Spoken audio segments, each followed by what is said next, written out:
오늘 말씀의 제목은 완성을 향해 가는 그리스도의 몸된 교회입니다.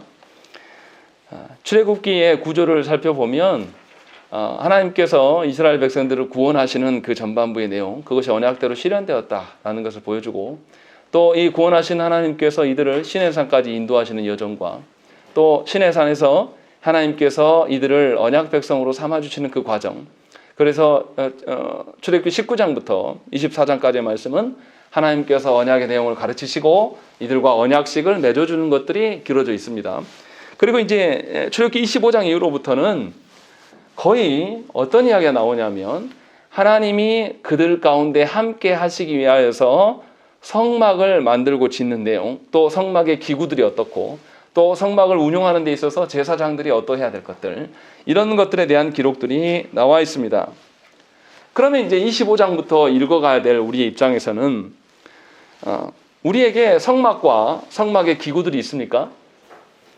어떤 분들은 예배당에 이 설교단을 성막의 어떠함으로 생각하여서 간주하는 분들이 있습니다. 그런데 그것과 아무런 상관이 없어요. 또 그래서 어떤 분들은 우리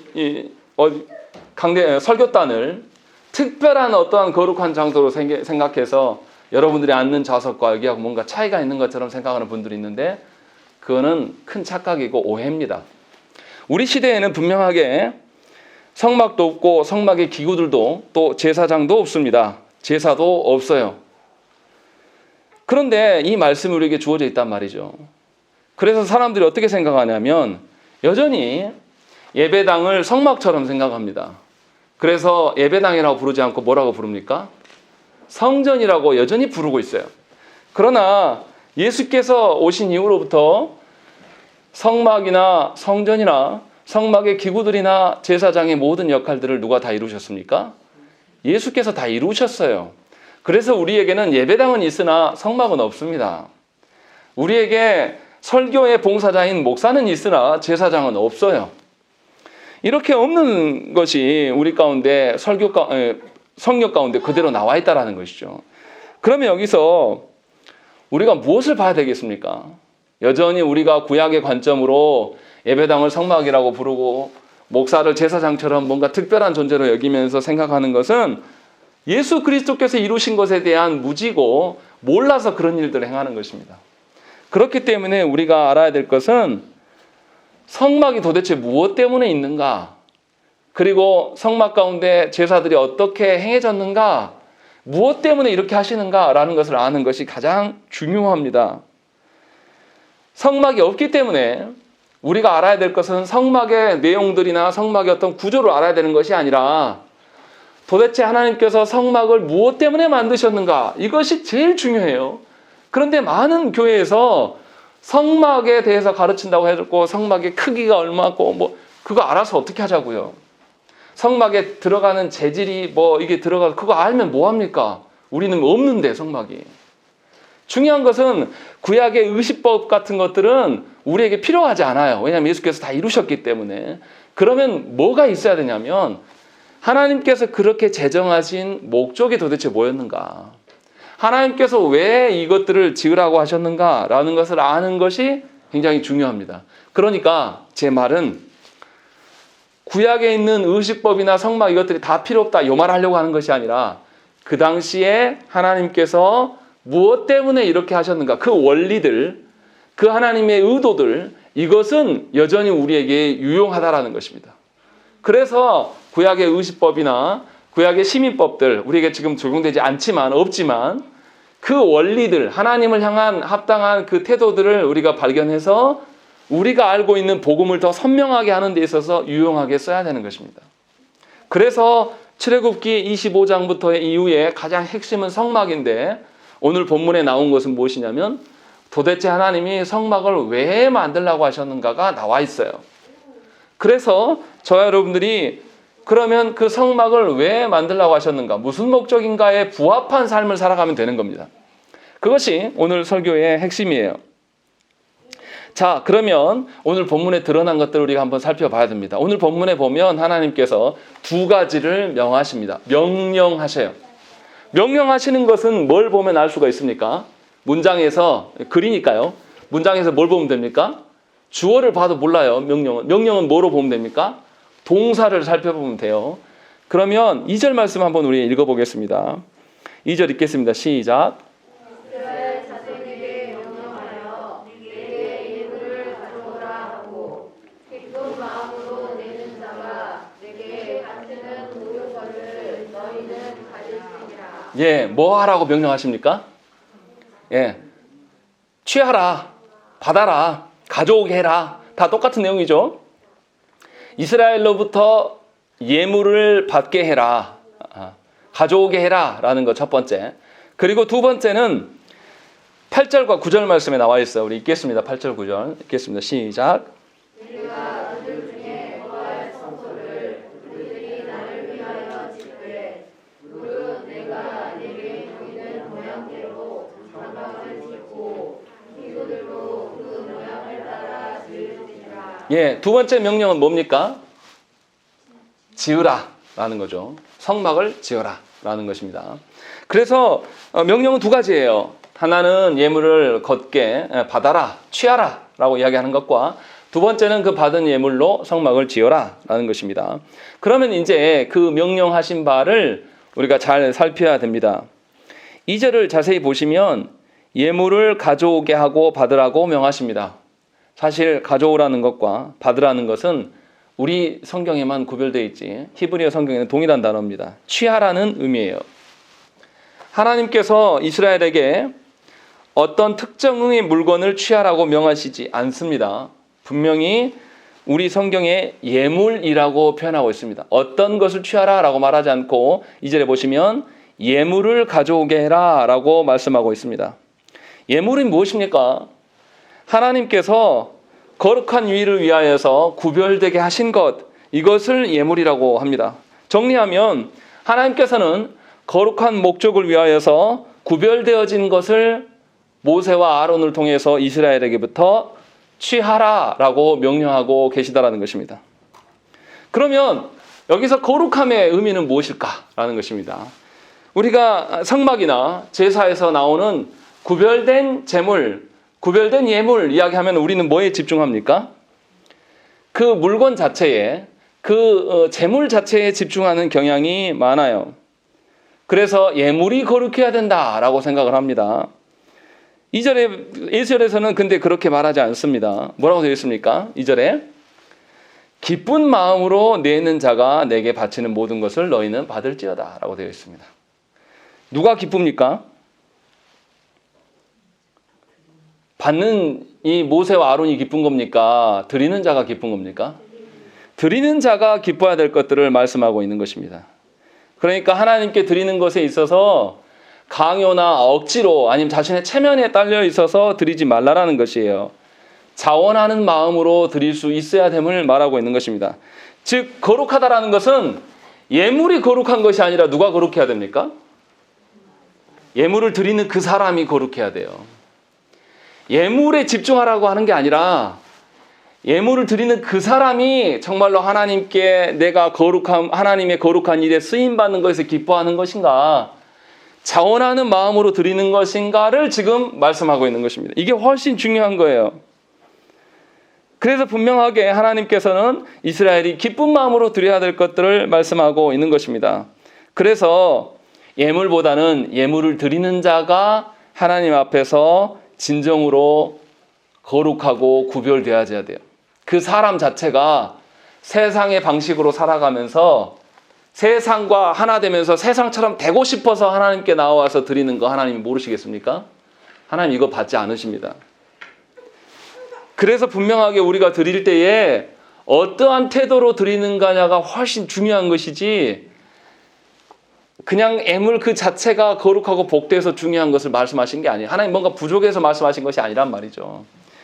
고린도후서 9장 7절 말씀에도 사도 바울 선생이 뭐라고 말하냐면 각각 그 마음에 정한 대로 할 것이요 인색함으로나 억지로 하지 말지니 하나님은 즐겨내는 자를 사랑하시느니라 라고 되어 있습니다. 예물을 드릴 때에 각각 본인이 정한 대로 하라는 거예요. 하나님께서 정해놓는 것이 아니라 너희가 하나님께 받은 바 그것에 대한 감사가 있는 그것을 표출하라 라고 말씀하고 있는 것입니다. 그래서 기쁨과 즐거움으로 하나님께 드리는 것이 하나님을 사랑하는 것이며 하나님께서도 이러한 자들의 예물을 사랑으로 받으신다는 그 말씀입니다. 그러면 여기가 우리가 생각을 해봐야 돼요. 그러면 우리가 어떻게 기쁘고 자원한 마음으로 드릴 수 있을까요? 어떨 때 기쁘고 기꺼이 드리는 일들이 우리 안에 나타납니까?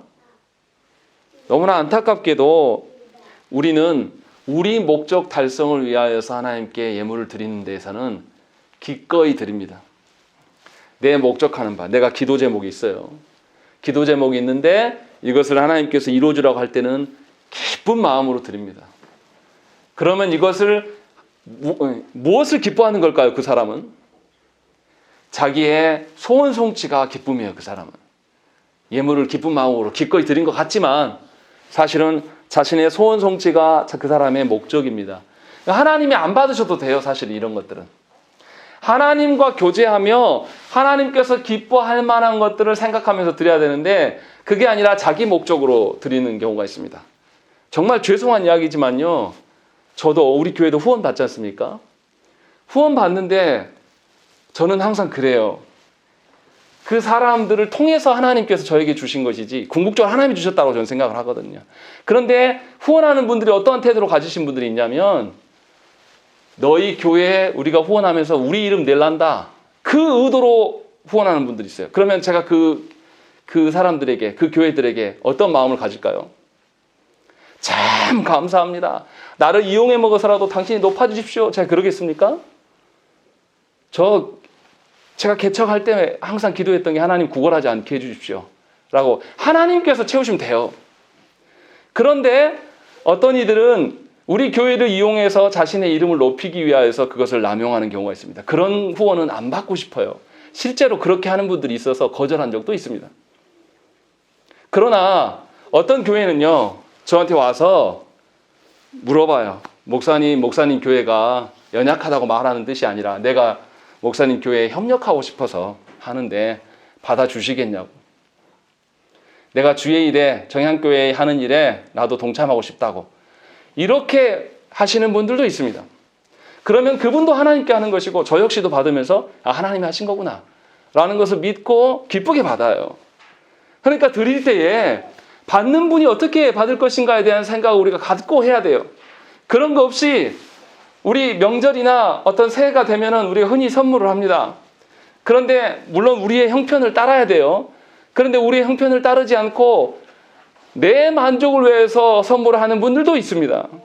그러나 하나님께 이러한 태도를 취해서는 안 된다는 것입니다. 하나님이 기쁘시게 할 만한, 하나님이 기뻐할, 정말로 하나님께서 온전하게 우리와 교제하며 서로의 사랑이 주고받을 수 있는 이 관계, 이것을 지금 하나님께서 말씀하고 있는 것이고 이것이 구별된 것이고 이러할 때에 자원하는 마음으로 드릴 수가 있는 것입니다. 여러분들이 사랑하는 자녀들이 무엇인가 필요해요. 아빠 이거 주세요 라고 할 때 여러분들 어떻게 합니까? 자, 내가 오늘 너한테 10,000원짜리 사주니까 너 몇 살 되면 이거 갚아라 하고 장부에 기록하면서 주는 부모가 어디 있습니까? 정말로 이 아이가 기뻐할 것을 생각하기 때문에 내가 먹고 싶은 것도 참고 내가 입고 싶은 것도 사 입지 않으면서 자녀에게 주지 않습니까? 육신의 자녀들한테는 그렇게 하는데 하늘에 계신 우리 하나님 앞에 그렇게 행하지 않는다라는 것은 너무나 이상한 거예요. 그러니까 하나님께 합당하게 드리지 못하는 것은 여러분들이 몰라서 그렇게 드리는 게 아니에요. 처음부터 마음이 불량한 겁니다. 하나님을 향해서는 하나님 기뻐하실 거 필요 없고 내 목적대로 드리는 것. 이것은 굉장히 악한 겁니다. 이것은 성경에서 말하는 기꺼이 기뻐하는 자원하는 마음으로 드리는 것이 아니다라고 이야기를 하고 있어요. 그러면 어떻게 하는 것이 자원하는 것일까라는 것을 생각을 해봐야 됩니다. 놀랍게도 하나님께서 명령하신 이후에 3절부터 7절까지 굉장히 길게 뭐가 써져 있어요. 뭐가 써 있습니까? 뭐가 써져 있습니까? 저 보지 마시고요. 성경 보시면 됩니다.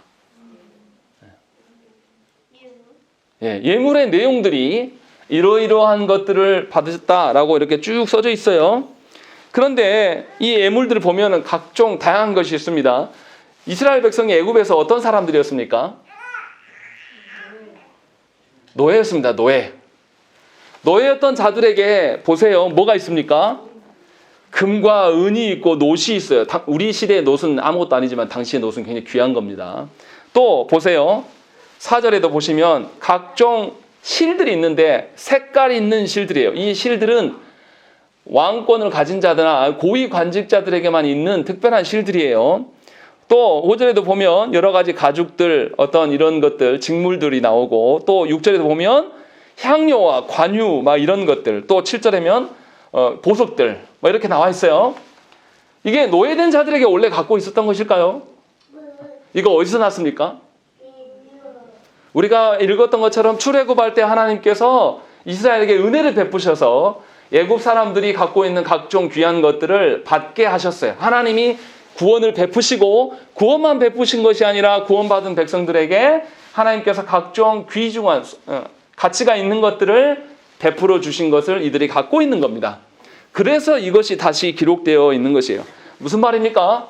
우리가 하나님께 기꺼이, 우리가 하나님께 자원하는 마음으로 드릴 수 있는 것은 하나님께서 베푸신 구원이 무엇인지를 아는 자, 하나님께서 베푸시는 그 구원으로 말미암아서 그것이 목적인 자, 이런 자만이 하나님께 자원하는 마음으로 드릴 수가 있는 것입니다. 하나님께서 명하시지 않은 다른 목적으로 하나님께 드리는 것은 우리가 만들어낸 목적일 뿐만 아니라 하나님 아닌 다른 곳에서 안정을 취하겠다, 하나님 아닌 곳에서 내가 다른 것을 위로를 받겠다라고 하는 그런 태도예요. 더군다나 이것의 결정을 누가 한 것입니까? 하나님께서 주신 것이 안정된 것이냐, 세상에 내가 생각하는 것이 안정된 것이냐, 이거 판별을 누가 한 거예요? 우리가 한 거예요. 여러분이 한 거란 말이죠. 하나님이 보시기에, 하나님이 판단하여서 기쁠 것이 아니라 우리가 판단한 것에 대한 태도예요. 그래서 하나님의 판단보다 누구의 판단을 신뢰하는 것입니까? 자신의 판단을 신뢰하는 것입니다. 다시 말하면 하나님이 이스라엘 백성들을 애굽에서부터 건지시고 홍해를 건너시면서 원수들을 다 물리치시고, 또 광야의 길 가운데서도 물을 주시고 만나와 메추라기를 공급해 주시고, 또 이들을 통하여서 하나님께서 언약의 땅 가나안 땅에 하나님의 나라를 세울 것을 하나님의 계획 속에서 다 차근히 인도하시는데, 그것이 아니라 구원의 그 의미를 이해하지 못하고 자신의 목적대로 나와서 하나님께 드리는 것은 하나님을 향한 대적이고 하나님의 인도하심에 대한 부정입니다. 그런 점에서 매우 악한 거예요.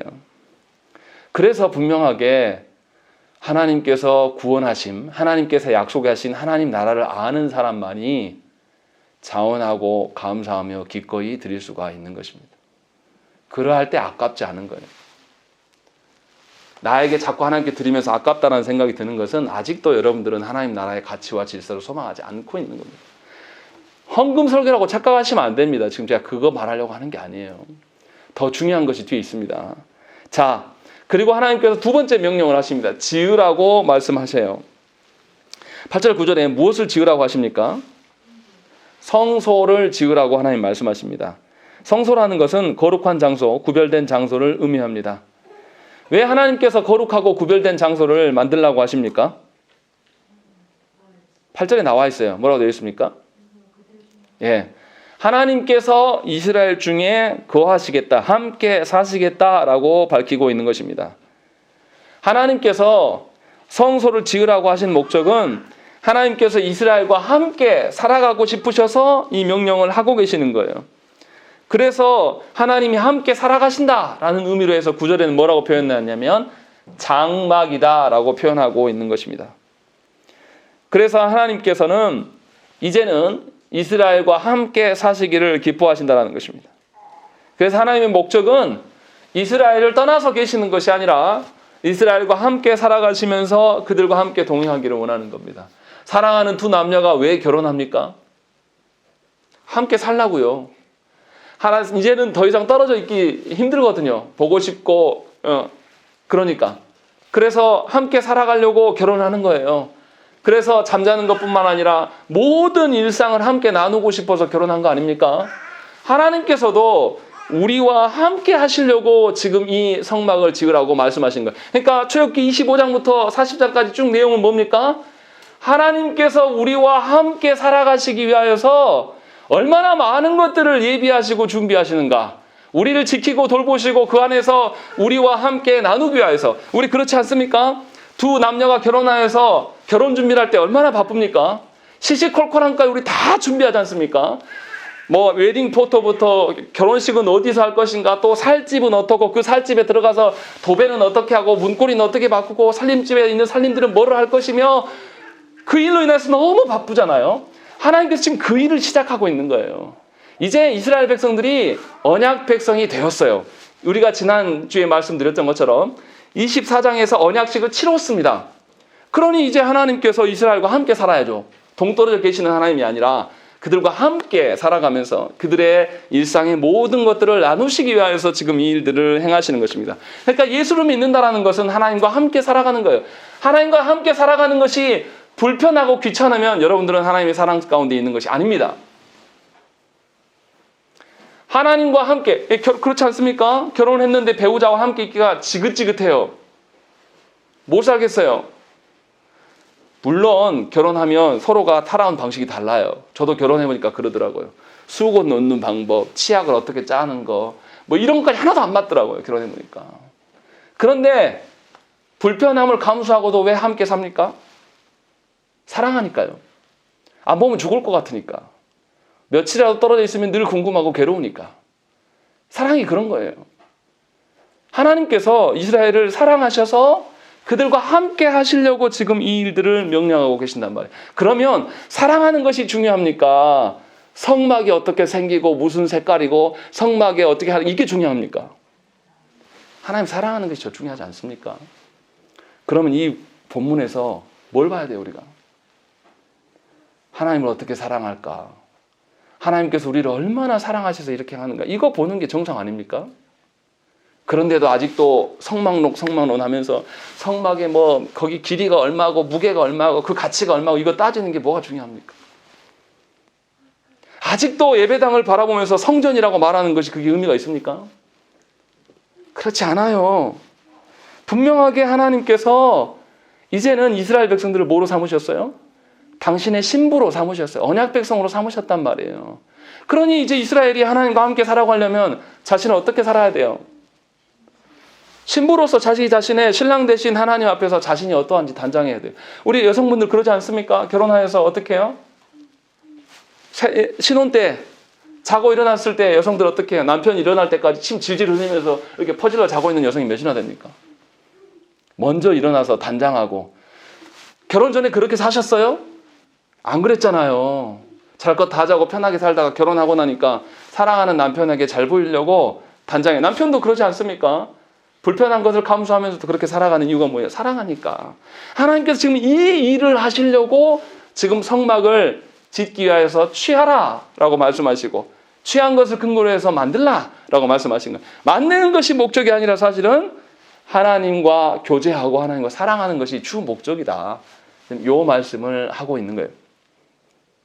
누가 결혼 준비하면서 힘들어 죽겠어서 결혼 안 하겠다, 혼자 살겠다 하는 사람이 어디 있습니까?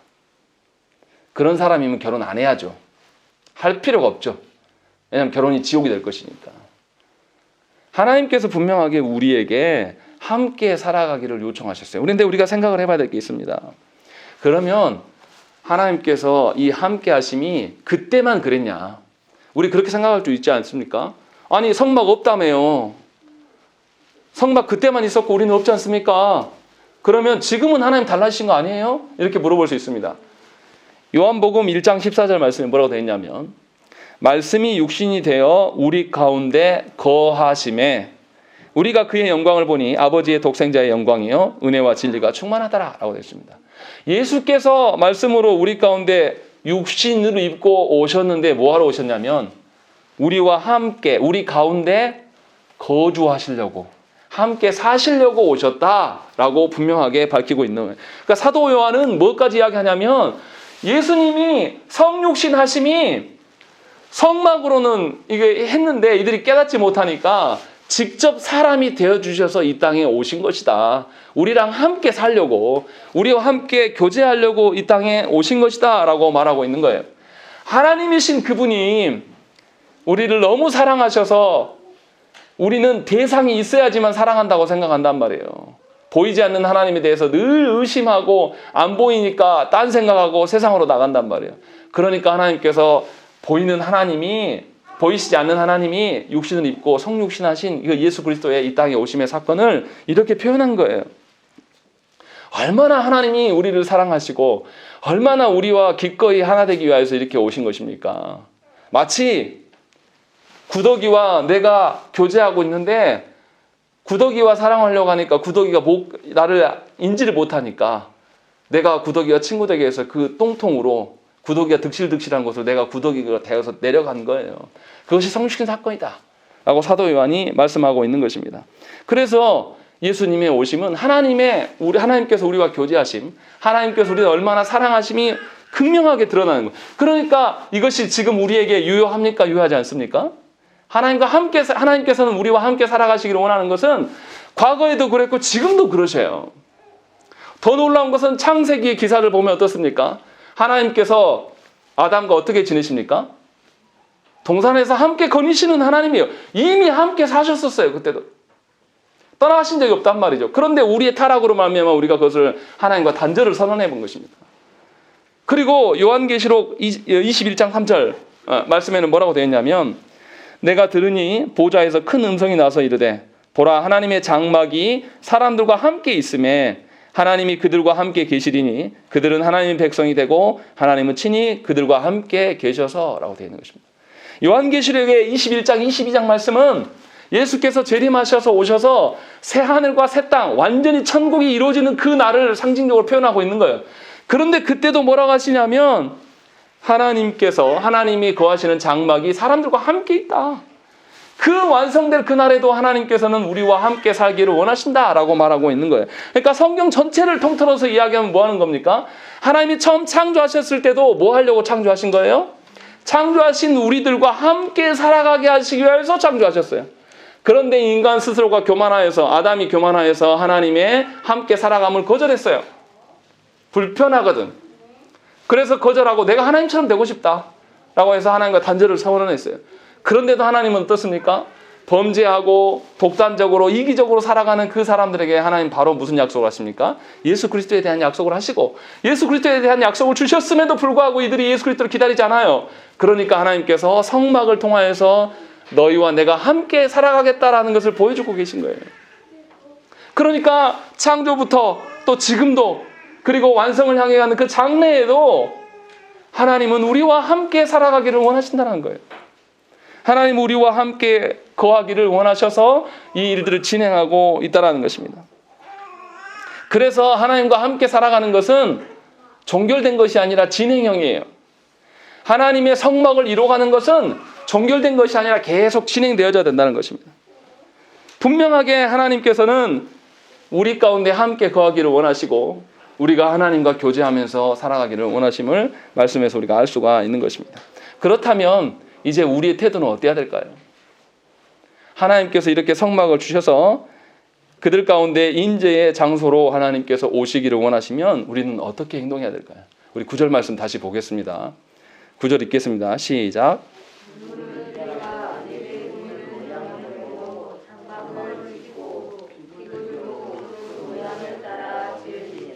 예, 장막과 장막에 있는 기구들 무슨 모양으로 지으라고요?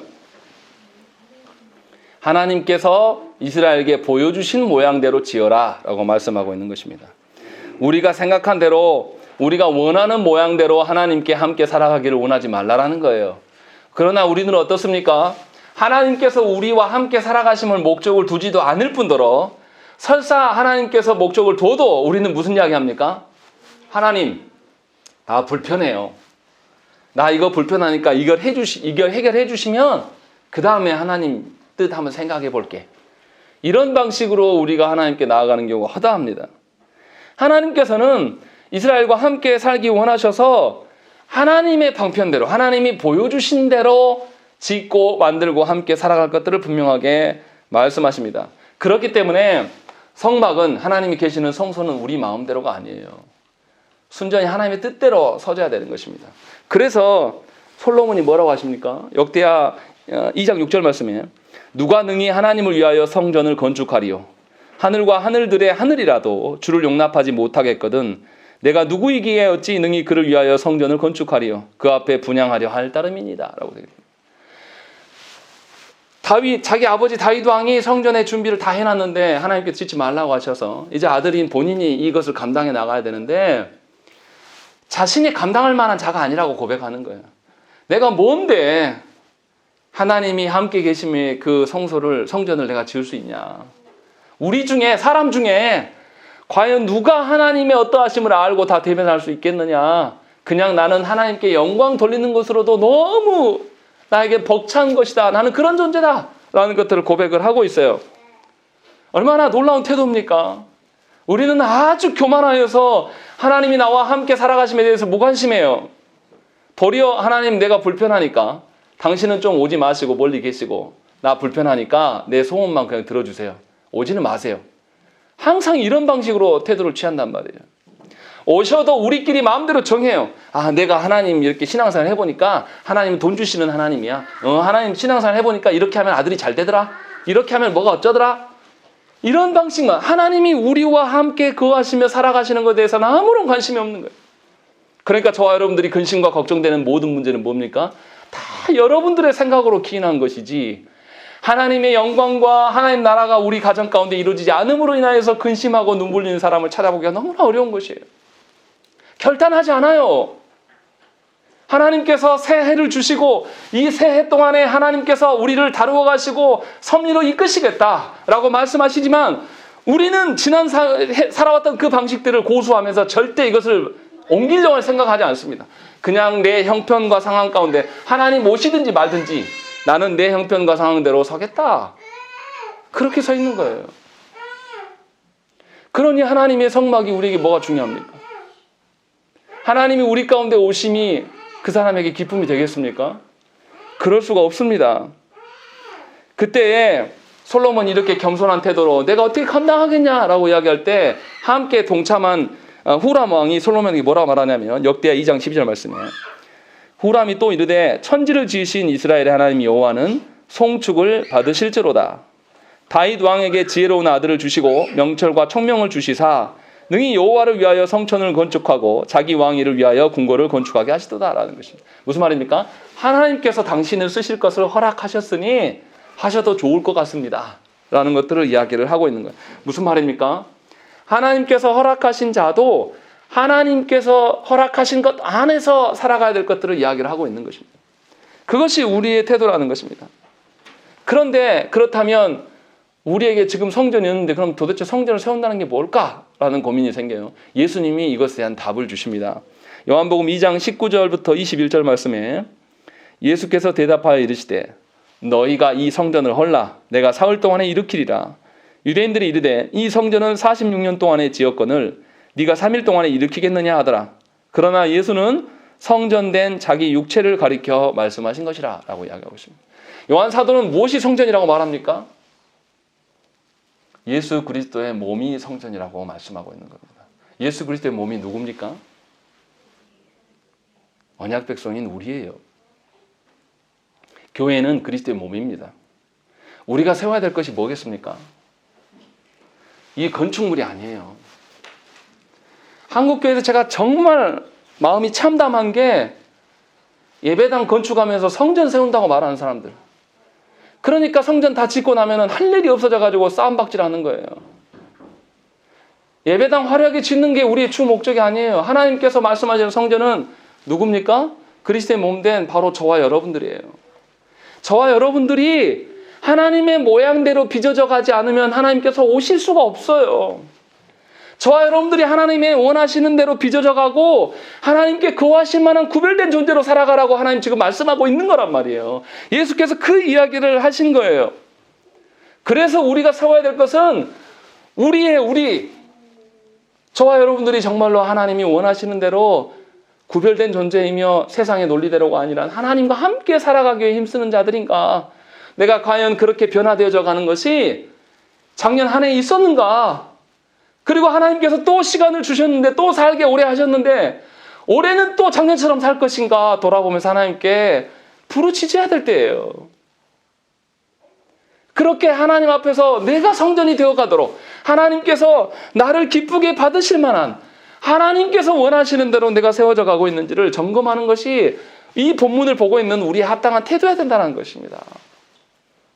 나랑 아무런 상관없이 이 건물이 얼마나 됐고 이 건물이 뭐 46년 동안 지었네 어쩌네 아무 의미 없다니까요. 스페인에 가면 이름을 제가 까먹었는데 엄청난 성당이 있습니다. 몇백 년 동안 지었어요. 최근에 완공됐습니다. 사람들은 그것을 막 찬양하고 난리가 나요. 미안하지만 성경을 아무것도 모르는 인간들이에요. 그 건축물 몇백 년 지은 것이 하나님 기뻐하실 걸까요? 그 건축물 안에 있는 사람들, 그들이 정말로 하나님이 기쁘시게 받을 만한 자신을 돌아보며 자기를 부인하고 하나님이 원하시는 방식대로 자신의 삶을 개혁해 나가는 사람이냐 이 말이에요. 지금 그 말씀을 하고 있는 거예요. 우리에게 지금 하시는 말씀이 바로 그거예요.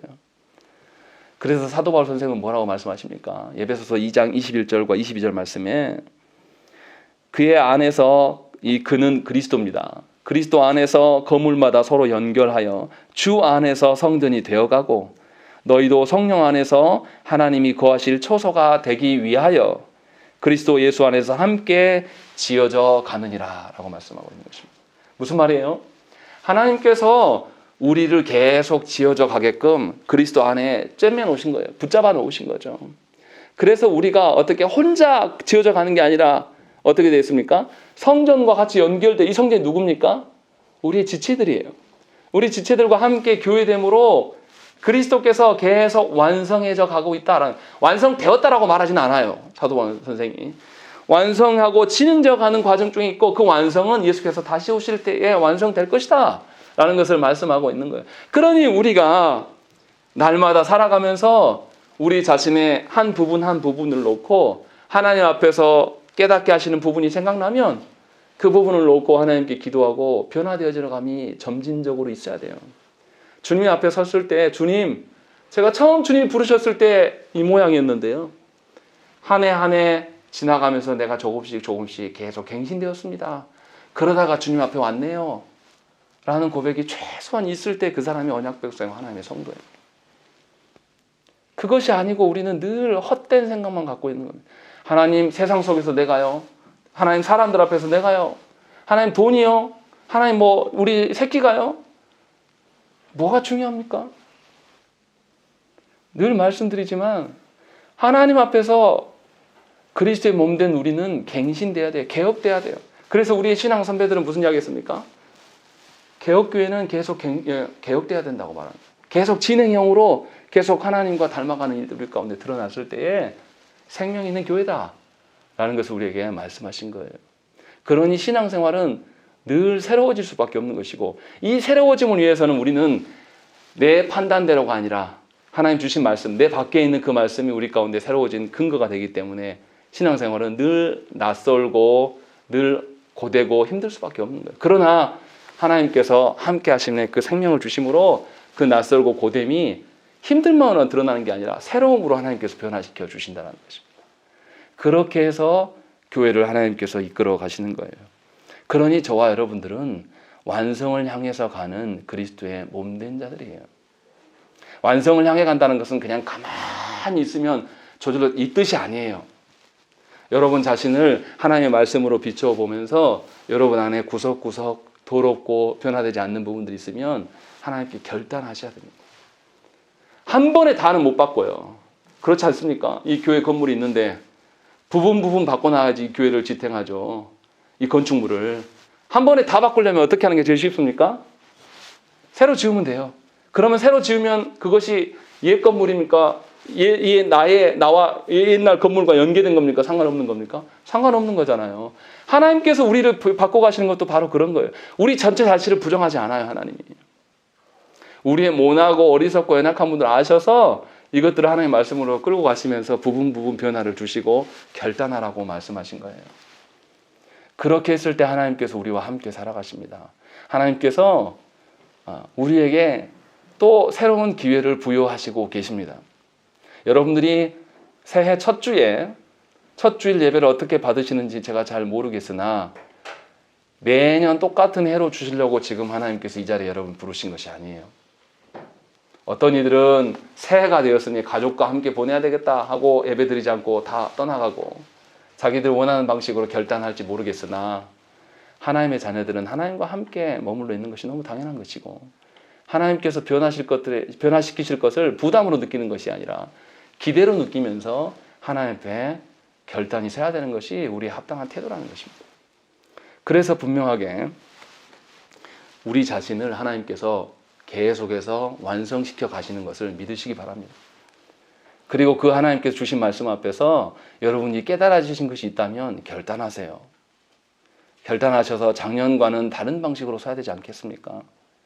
또 올 말에 12월 달에 됐을 때에 그때 돌아보고 하나님 참 감사합니다. 2022년도에는 제가 이러이러한 부분이 바뀌었습니다. 이제는 제가 거기에 대한 더 이상 미련이 없습니다. 이러한 고백들이 여러분들한테 있어야 되지 않겠습니까? 그래야지 신앙생활이 재밌죠. 그래야지 하나님 나라의 질서와 가치들을 우리가 통용하면서 살아가지 않겠습니까? 그래서 세상 사람들에게 내가 세상적인 물질과 세상 사람들한테 인정받으면 없지만 나는 하나님이 있다. 나는 예비된 하나님 나라가 있으니 나는 걱정이 없다. 라는 이런 우리의 자신감의 소리들이 우리 안에 나와야 돼요. 근데 변화되지 않기 때문에, 변화되려고 하지 않기 때문에 우리는 늘 눈물바람만 하고 있는 겁니다. 안 바뀌는 나를 보면서 애통만 터지는 거예요. 왜요? 하나님과 함께 살아가려고 하는, 하나님께서 나를 지목하여서 불러내시고 나를 구원하셨음에 대한 그 의미를 이해하지 못하기 때문에 늘 그런 삶을 살아간다는 것이에요. 바라옵기는 하나님께서는 우리를 성전 삼으셨습니다. 그래서 성령님이 어떻게 하십니까? 우리 안에 늘 거하고 계세요. 안 떠나셔요. 여러분들이 죄악 가운데 있어도 성령님은 안 떠나가시면서 우리에게 하나님의 말씀을 들으라고 말씀하셔요. 그렇게 지키시는 하나님. 그러니 여러분의 판단으로 인하여서 두려워하는 그런 한 해가 되시면 안 돼요. 하나님께서 이미 취하라, 만들라 라고 우리에게 말씀하셨어요. 그러니 하나님의 말씀을 취하시고 그 하나님의 취하신 것들로 여러분 자신, 여러분 존재의 그 성전됨을 만드시는 한 해 되시기를 간절히 축원합니다. 우리 함께 기도하겠습니다.